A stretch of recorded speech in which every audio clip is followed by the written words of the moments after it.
शिवसेना आमदार संतोष बांगर आपल्या सोबत आहेत।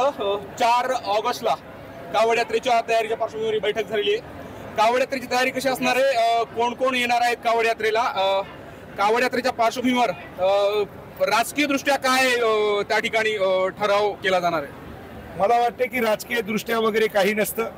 ही कावड ही भोलेनाथाची कावड असते। दरवर्षीप्रमाणे याही वर्षी श्रावण मास निमित्ताने दुसऱ्या सोमवारी ही कावड यात्रा निघत असते।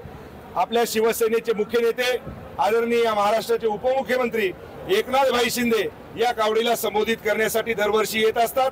या वर्षी सुद्धा हे 4 तारखेला दुपारी 4 वाजता आपल्या हिंगोलीमध्ये कावड यात्रेमध्ये सामील होणार आहे। ही कावड जरा महत्त्वाची आहे, कारण या काही दिवसावर स्थानिक स्वराज्य संस्थांच्या निवडणुका येऊन ठेपलेल्या आहेत। एकनाथ शिंदे हिंगोलीमध्ये या निवडणुकांच्या प्रचाराचं रणशिंग फुंकणार आहेत। मला असं वाटते की शिवसैनिकाला एनी टाइम रेडी, त्याच्यामुळं शिंदे साहेबांचा आदेश हा सराखोपे असतो आणि त्यांनी ज्या ज्या पद्धतीने आम्हाला काम सांगितलंय, शिंग तर काय फुकलेच आहे।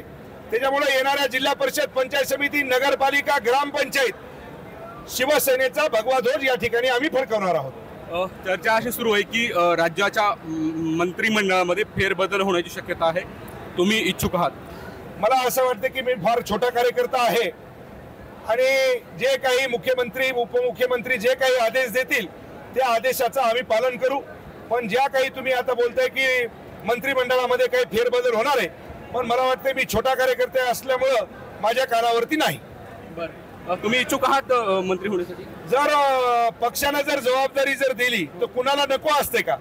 मी सुद्धा तुम्हाला सांगतो की त्या पद्धतीनं एक आमदार म्हणून तर मी काम करतोच, पण मंत्री झाल्याच्या नंतर तुम्हाला सांगतो की महाराष्ट्रामध्ये अतिशय आमदार कसा असावा तर हे मला वाटते तुमच्या माध्यमातून तुम्ही दाखवता।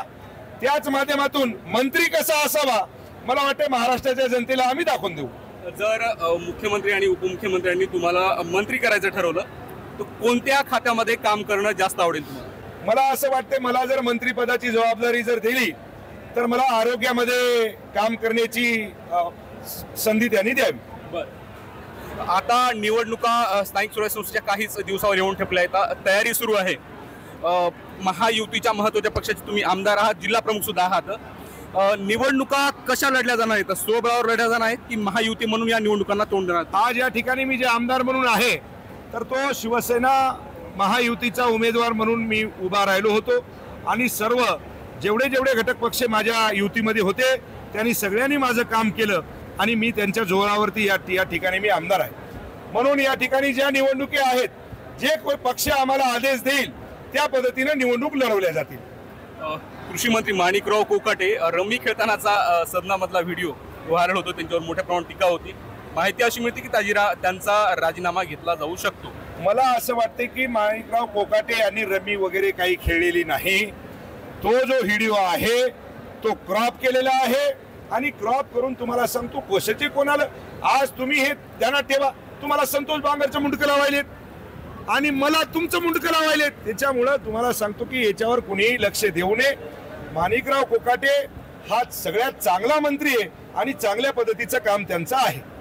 बरं, एकनाथ शिंदे हिंगोलीमध्ये येत आहेत तुम्ही सांगतायत, तयारी कशी असणार आहे? त्यांची सभा होणार आहे का? त्यांच्यासोबत इतर कोणते मंत्री राहू शकतात किंवा मराठवाड्यातले तुमच्या पडेने? अतिशय जोरामध्ये त्यांचं स्वागत होणार आहे, त्यांचे संबोधित सुद्धा ते करणार आहेत। गांधी चौक या ठिकाणी दुपारी 4 वाजता ते सर्व शिवभक्त आणि शिवसैनिकाला संबोधित करतील। त्या ठिकाणी त्यांच्या सोबत सन्माननीय प्रतापराव सरनाईक असतील, दादा भुसे असतील, संजय राठोड असतील, त्याच्यानंतर आमचे भरतसेठ गोगावले असतील, हे अनेक मंत्र्यांना मी निमंत्रण केलेलं आहे। योगेश कदम असतील, आजूबाजूच्या परिसरातील माझे सहकारी मित्र आमदार असतील, जे विरोधातले आमदार आहेत, जे माझे मित्र आहेत, त्यांना सुद्धा तुम्हाला सांगतो की गोडवाला गेलेला आहे की दादा आम्हाला तुमच्या कावड यात्रामध्ये आम्हाला यायचंय। त्यांची सुद्धा फार इच्छा आहे, ते सुद्धा या कावड यात्रामध्ये सामील होतील। तर हे आहेत संतोष बांगर, मंत्री होण्यास इच्छुक आहेत। जर मुख्यमंत्री आणि उपमुख्यमंत्र्यांनी जबाबदारी दिल्यास आरोग्य खात्याचा मंत्री म्हणून काम करण्यास आवडेल, अशी प्रतिक्रिया त्यांनी एबीपी माझाशी बोलताना दिली। माधव दिपके, एबीपी माझा, हिंगोली। एबीपी माझा, उघडा डोळे बघा नीट।